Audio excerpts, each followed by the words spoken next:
मनफी और तकरीबी, अब समझ आ गई। ले आ बज ने की कहता, ले आ नहीं सी कहना चाहिए, ले आ करता, इंज दी गल्लां नहीं करनी। मनफी और तकरीबी, तकरीब यानी अगले बंदे को उकसाना, गलत बात जो है ना वो उसको फैलाना, दूसरों के कान में भी डालना। मनफी और तकरीबी सरगोशी महज शैतान ही की तरफ से होती है, ये अब सुन ले, ताकि वो ईमान वालों को परेशान करे। हालांकि वो शैतान उन मोमिनों का कुछ बिगाड़ नहीं सकता मगर अल्लाह के हुक्म से। अल्लाह ही पर मोमिनों को भरोसा रखना चाहिए। ऐ ईमान वालों, जब तुमसे कहा जाए कि अपनी मजलिसों में कुशादगी पैदा करो, अल्लाह अल्लाह अल्लाह, जब ये नहीं कभी कहा जाता कि थोड़ी थोड़ी इधर हो जाओ, थोड़ी थोड़ी इधर हो जाओ, प्लीज़ आप इधर बैठ जाएं, प्लीज़ आप इधर बैठ जाएं, सुबहान अल्लाह, अल्लाह तेरे कुर्बान जाऊँ। अल्लाह ने मजलिस के अदाब बता दिया कि जो बंदा यूँ समझो जो मुअल्लिम है, मुदर्रिस है, दरस दे रहा है, महफिल लगी हुई है, अब अल्लाह ताला ने इख्तियार दे दिया कि भाई वो कह सकता है कि आप थोड़े इधर हो जाएं, थोड़े इधर हो जाएं। ऐ ईमान वालों, जब तुमसे कहा जाए कि अपनी मजलिस, कौन कहेगा? वही कहेगा ना जो बयान कर रहा है या दरस दे रहा है, या कोई इंतजामिया का बंदा कहेगा। तो कई औरतें टस से मस नहीं होती, कहती बस ए कुर्सी साड़ी प्रॉपर्टी ऐसी नहीं छड़नी, ठीक है ना। अगर कोई मामलात होते हैं, 100 किस्म के को बातें होती हैं, तो अगर कोई कह देता है या इंतज़ामिया के लोग कह देते हैं या मैं कह देती हूँ तो उठ जाया करें। मजलिसों में कुशादगी पैदा करो तो कुशादा हो जाया करो। सुभान अल्लाह, अल्लाह तुम्हें कुशादगी अता फरमाएगा। अल्लाह देख लो कितनी बड़ी गल है कि जेड़ा बंदा अल्लाह ते अल्लाह के नबी की महफिल का अदब करेगा, एहतराम करेगा, कोई उठेगा उठ पेगा, कोई कहेगा शाह बैठ जाएगा, थोड़ा साइड पे हो जाएगा, कुशादगी करेगा, मोहब्बत नाल बैठेगा, गल सुनेगा, समझेगा, अमल करेगा, रब ने कहा उसको भी हम कुशादगी देंगे। और जब कहा जाए खड़े हो जाओ, इसलिए देखो ना घर में, इसीलिए मैंने आपसे कहा था घर में सारी जिंदगी भी मतलब पढ़ता रहे ना, तो जो मजलिस में बैठने के आदाब हैं, या मजलिस में बैठना, या लोगों में बैठकर दुआ करना या जिक्र करना, सुबहान अल्लाह, उसका मुकाबला ही नहीं हो सकता। आपकी मुरादें पूरी, आप देख तो रही हैं अल्लाह कुशाइश दे रहा है, अल्लाह मुरादें दे रहा है, अल्लाह झोलियाँ भर, आप देखें अल्लाह क्या इनाम दे रहा है। अल्लाह अल्लाह अल्लाह सुबहान अल्लाह, अल्लाह तुम्हें कुशादगी अता फरमाएगा, ये इनाम है। और जब कहा जाए खड़े हो जाओ तो तुम खड़े हो जाया करो। अल्लाह, देखिए अदब इतना है, कहते हैं ना पढ़ाने वाला जो उस्ताद होता है उसका अदब अगर आप करेंगी तो तभी बेड़े पार होंगे, ठीक है ना।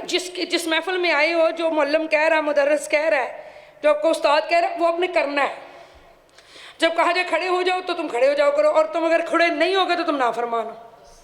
अल्लाह उन लोगों के दर्जात बुलंद फरमा देगा। अल्लाह अल्लाह, पहले कहा कुशादगी देगा, अब कहा दर्जे बुलंद होंगे। जो तुम में से ईमान लाए और जिन्हें इल्म से नवाजा गया, और अल्लाह उन कामों से जो तुम करते हो खूब आगाह है। सुभान अल्लाह। ऐ ईमान वालों, जब तुम रसूलुल्लाह कोई राज की बात तन्हाई में करना चाहो तो अपनी राजदाराना बात कहने से पहले कुछ सदका और खैरात कर लिया करो। कि जब आपने कोई दीन सीखना, कोई दीन की बात करनी है तो उससे पहले थोड़ा सदका दे दो, ताकि वो दीन का जो इल्म है तुम्हारे सीनों में असर कर जाए और तुम्हारी हर रुकावट दूर हो जाए, अल्लाह तुम्हारा सीना कुशादा कर दे, तुम्हारी मुरादें पूरी हो जाए। ये गले सिर्फ इसलिए रखे हुए हैं। फरमाया तन्हाई में, कि यानी ये बताया जा रहा था उस ज़माने में लोग नबी करीम सल्लल्लाहु अलैहि वसल्लम के पास आके बैठे रहते थे, कभी ये सवाल, कभी वो सवाल, कभी ये सवाल, कभी वो सवाल, हजूर के आराम का भी ख्याल नहीं करते थे ना। तो फिर अल्लाह ताला ने फरमाया कि आज के बाद जो भी मेरे नबी के पास आएगा ना, वो कुछ पैसे देगा फिर आएगा। ज़ाहिर है ये मुनाफिक लोग तो मरते हैं, कंजूस बंदा तो मरता है 10 रुपये भी देने से। कंजूस बंदा तो कहता है या अल्लाह मुझे कुछ देना ना पड़ जाए। समझ रही ना मेरी बात को। अब ज़ाहिर है जो देगा पैसे वही आएगा सवाल करने। अब लोग आना कम हो गए। सुभान अल्लाह। एक तदबीर फरमाई गई, एक तदबीर की गई। सुभान अल्लाह। अपनी राज़दाराना बात कहने से पहले कुछ सदका और खैरात कर लिया करो, ये अमल तुम्हारे लिए बेहतर और पकीज़ा तर है। फिर अगर खैरात के लिए कुछ ना पाओ तो बेशक अल्लाह बहुत बख्शने वाला, बहुत रहम फरमाने वाला है। मतलब अगर तुम वाकई को सच्चे दिल से सवाल पूछने आया तो उसको माफ़ी है, अगर नहीं उसके बाद देने को तो कुछ नहीं सवाल पूछ सकता है। लेकिन बेहतर ये कि जो भी सवाल पूछे नबी से पास, हजूर के पास मुँह जोड़ के, ये पास बैठ के, यार सुनो मेरा ये मसला, हम कहते नहीं, जाते नहीं, बातें करते नहीं।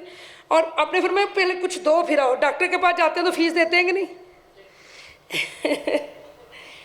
डॉक्टर को फीस दे के डॉक्टर फिर तुम्हारी बातें सुनता है। बस यही है कि ये वो डॉक्टर है जो सारे तबीबों का तबीब है। तो इस तबीब के बाद जब तुमने जाना है ना तो पहले बाहर फीस जमा कराओ, पहले कुछ नजराना दो, फिर उसके बाद तुम अंदर। तो ये तो जायज़ है। سمجھ آ گئی ہے؟ اسی لیے یہ پیسے تھوڑے رکھے ہوتے ہیں لا کے. اب بندہ جو ہے نا اس کی کوئی قدر تو ہونا لوگوں کو, کیونکہ لوگ پیسے کے پیچھے مرے جاتے ہیں. تو 10 20 100 50 دینا پڑ جائے تو پھر پتہ تو لگتا ہے کہ بھی بندہ دے کے آیا, تھوڑی پھر سکون ہوتا ہے بندے کو. فری میں کوئی چیز مل جائے تو اس کی قدر ہی نہیں کرتے لوگ. کیا بارگاہ رسالت میں تنہائی رازداری کے ساتھ بات کرنے سے قبل صدقات و خیرات دینے سے تم گھبرا گئے؟ اللہ اللہ اللہ, کیا بات ہے, کتنا پیارا دین ہے, سبحان اللہ. تم گھبرا گئے اب, کہتے ہو کچھ دینا نہ پڑے, آپ گھبرا گئے ہو. اور مجھے اکثر لوگ فون کرتے ہیں باجی نا قرآن کلاس میں کوئی فیس بھی ہے؟ میں کہتی ہوں کوئی فیس نہیں, آ جاؤ. تو یہ ٹاکراتوں میں تو ہم نے بھیجنا ہی ہوتا ہے بچی کو. تو ویسے تو گلا پڑا تو اپنی مرضی سے کوئی ڈال دے, جس نے ڈالنا نہ ڈالے, ڈالنا ڈال دے, اپنے لیے ہی ہے. کیا بارگاہ رسالت میں تنہائی اور رازداری کے ساتھ بات کریں؟ اللہ فرماتا ہے کیا قبل صدقات و خیرات دینے سے تم گھبرا گئے؟ پھر جب تم نے ایسا نہ کیا اور اللہ نے تم سے باز پرس اٹھا لی, یعنی یہ پابندی اٹھا دی, تو اب نماز قائم رکھو, زکوٰۃ ادا کرتے رہو, اللہ اور اس کے رسول کی اطاعت بجا لاتے رہو, اور اللہ تمہارے سب کاموں سے خوب آگاہ ہے. اللہ اللہ اللہ اللہ. کیا آپ نے ان لوگوں کو نہیں دیکھا جو ایسی جماعت کے ساتھ دوستی رکھتے ہیں جن پر اللہ نے غضب فرمایا؟ بروں سے دوستی, عیسائیوں یہودیوں سے, نافرمانوں سے, نالائقوں سے, بے نمازیوں سے, بے حیاؤں سے, فیشن پرستوں سے, دنیا پرستوں سے. جماعت کے ساتھ دوستی, ایسی جماعتوں سے دوستی نہ رکھیں. دیکھیں کون سی جماعت اللہ کو پیاری لگتی ہے یہ نہیں پتہ, لیکن جو بری جماعتیں ہیں ان کو دوست نہ بنائیں. اچھی جماعتوں کا بھی ذکر آ رہا ہے نا پیچھے, ہم اچھی جماعتوں کے پڑھ رہے ہیں ذکر, لیکن بری جماعت بھی ہوتی ہے. منافقوں کی جماعت, شرابیوں کی جماعت, جواریوں کی جماعت, تاش کھیلنے والوں کی جماعت, جوے کھیلنے والوں کی جماعت. کیا آپ نے لوگوں کو نہیں دیکھا جو ایسی جماعت کے ساتھ دوستی رکھتے ہیں جن پر اللہ نے غضب فرمایا؟ نہ وہ تم میں سے ہیں اور نہ ان میں سے ہیں, اور جھوٹی قسمیں کھاتے ہیں, حالانکہ وہ جھوٹے وہ جانتے ہیں. یعنی قسم کی ضرورت ہی نہیں. اللہ کے بندے کو کیا ضرورت ہے؟ جو عام بندہ اس بندے کو یقین ہونا چاہیے. قسم کی کیا ضرورت ہے؟ قسم عموماً منافق بندہ کھاتا ہے, اور پھر دکھ ہوتا ہے کہ تمہیں مجھ پہ یقین نہیں, میں قسم کھا رہا ہوں. تو جس کو یقین آنا ہے اس کو ویسے ہی آ جانا, قسم کی کوئی ضرورت نہیں. قسم ہمیشہ جھوٹے بندے کھاتے ہیں, سمجھ یہ ذہن میں رکھے. قسم کھانے کی ضرورت ہی کیوں پیش آئی؟ اور کئی لوگ اب اکثر ہی قسم اٹھا رہے ہوتے ہیں, منع کیا گیا قسم اٹھانے سے. اللہ نے ان کے لیے سخت عذاب تیار فرما رکھا ہے, بے شک وہ برا کام ہے جو وہ کر رہے ہیں. انہوں نے اپنی جھوٹی قسموں کو ڈال بنا لیا. قسمیں کھا کھا کے یقین نہیں بندہ دلا دیتا, نہیں قسم سے, نہیں قسم, ایویں قسم اٹھا لی. کتنی بری بات ہے. کئی لوگوں کی عادت ہوتی ہے اس لیے اس کی قسم پہ نہ جانا. انہیں قسم جو اٹھا رہا پہلے اس کا کردار دیکھ کہ اس نے کبھی جھوٹ بولا ہے, اس نے کبھی چگلی تو نہیں کی, یہ برا بندہ تو نہیں, کریکٹر یہ نہیں ہے کہ یہ بندہ جو ہے یہ بالکل صاحب شعور نہیں, اس کو کیا پتہ قسم کیا ہوتی ہے. اللہ کے بندے تو ڈرتے ہیں قسم اٹھانے سے. آپ نے پیچھے پڑھا نہیں ہے کہ قسموں کا کفارہ کتنا ہے؟ ابھی تو آپ نے پڑھا کتنے روزے, 60 روزے. کتنا بڑا اس کا کفارہ ہے کہ جھوٹی قسم, جو قسمیں کھاتے ہیں پھر اس کا کفارہ ہے. تو جو جھوٹی کھائیں اس پر تو بہت عذاب ہے.